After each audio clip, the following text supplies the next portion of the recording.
All right, next up here, I want to talk about the 2022 National Defense Authorization Act, the NDAA. This is the Pentagon funding bill. It's topping out at, I think, 780 billion something dollars right now. It's already passed the House, and now it's going to come up in the Senate.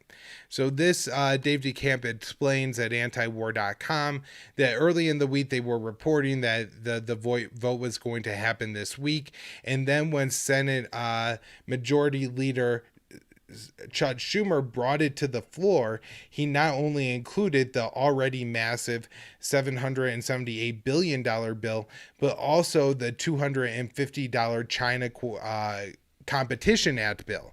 And this is all funding $52 billion in subsidies for U.S. semiconductor manufacturing, and $195 billion to fund research and development was in that bill. And the Republicans were unhappy about this, not because it was too much spending or because they wanted this really to be separate, they don't want it to pass or something like that, but that Chuck Schumer had threatened to change or had actually changed some of the language in the bill. So I actually kind of understand why the Republicans are upset about that. It seems like somewhat of a shifty thing to do, to have a bill and then change it where you have a situation, you agree to a bill, right, and you're going to vote on, but then you include it in something else and you keep the name of the bill, but you change the language. That doesn't seem like a quite right thing to do. It seems kind of on the nefarious end, and like Chuck Schumer's really just trying to get his way on some specific language here, maybe some Senate trickery. I'm sure the Republicans do it too. I don't think this is like a unique quality of Chuck Schumer. I'm sure Mitch McConnell or whoever the hell else would be in that position would do something very similar. But that was the Republicans' main issue, not all the spending in the bill. This does currently include a provision that matches the House version of the bill to include women and force them to sign up for the draft. As I've argued on the show, it's completely cowardly of Congress to include this in the NDAA and not pass this in separate legislation, but also it's just a backwards policy and the absolute opposite that you want of wokeness, when really what you're shooting for is equality where men also don't have to register for the draft, but they're pretending like this is some kind of equality bill where they're now going to require women to register for the draft and possibly be conscripted to go kill in the military. Now, I don't stand with all the arguments that the Republicans are making. I know, some of the things that they're saying are like, well, women are weak and shouldn't be in the military or something like that.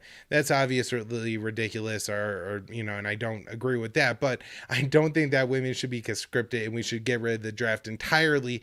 And this makes it harder to get rid of the draft for men, which is, what I want to do.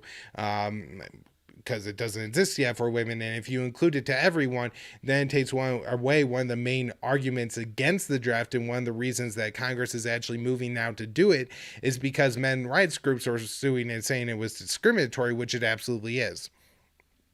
So they're trying to fix the discriminatory problem by making it terrible for everyone. So Josh Hawley, to just get into the details of it, is bringing up an amendment to try to strip that back out of the bill. Even if it does get stripped out of the Senate version, it's not exactly clear what will happen when conference committee happens and they withdraw it up, since it was in the House bill. My guess kind of is that they would end up including it.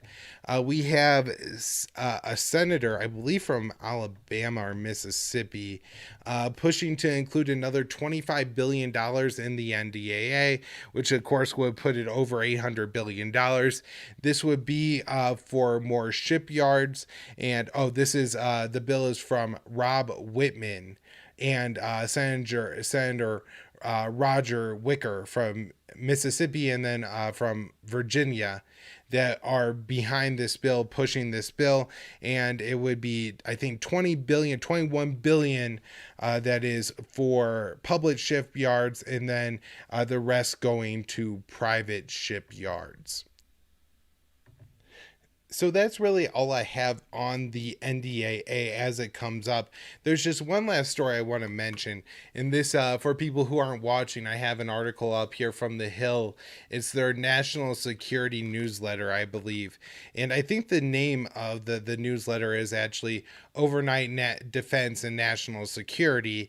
And then they have presented by Boeing, senators to take up defense bill Wednesday, but the way it's written, it looks like a headline. We're right in the middle of the headline about the defense bill that they're writing at the Hill. They have that this is presented by Boeing, which of course is one of the companies that gets the most money from the Pentagon. It just goes to show how skewed the reporting is obviously going to be. It was absolutely disgusting that all these media outlets allow themselves to, to take so much money from the military industrial complex and just shove it right in everybody's face.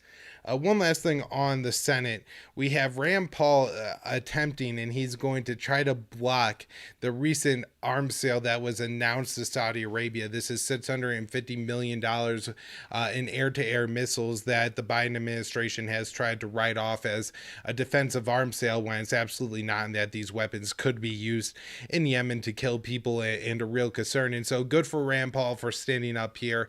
If you want to read the details about it, Kelly Vallejos has a nice write-up at the Quincy Institute, but I'll just go through and say it's still early, and once we see what congressmen are signing on or not, I'll talk about it in far more detail. But this is a very important move.